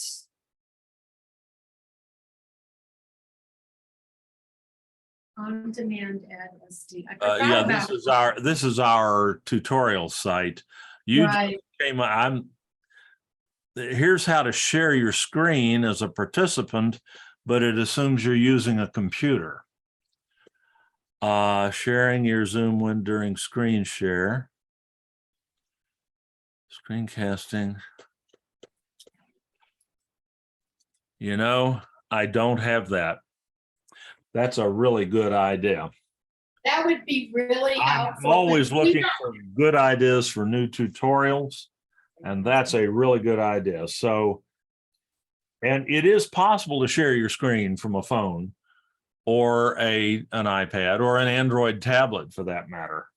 All right, Zoom screen sharing from mobile devices. So I don't know if a tablet and an iPad are different, or if An iPad is all iPads are tablets, not all tablets are iPads. well, that's what I mean, because sometimes there's a distinction, that sometimes there's a different route, I Yes, thought, in oh, Apple. definitely. So the trick is when making a tutorial like this, I have to show how to do this on an iPhone, an iPad, and an Android device, either a tablet or a phone. With Android, the process is the same, whether it's a phone or a tablet. With iOS, with Apple, it's a little different depending on whether you have different capabilities, depending on whether it's a phone or an iPad. Okay, so for I need to make 3 tutorials. I was just gonna say that for my students, they wouldn't be able to follow a complicated thing. So I embed the video and the title is, if you have. If you have an Apple. iPhone, watch this. If you Yeah. have an iPad, Yeah, watch this. If you have an Android, exactly. watch this. Exactly. So that's what I'll do. I'll create a separate tutorial for each platform.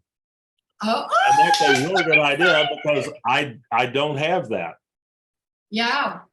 I'm so excited because I looked on YouTube in the summer. It's like, oh my God, that was a rabbit hole. Yeah. Do me a favor, if you would. Would you Yeah. mind sending me, when we're done, would you mind sending me an email reminding me of this?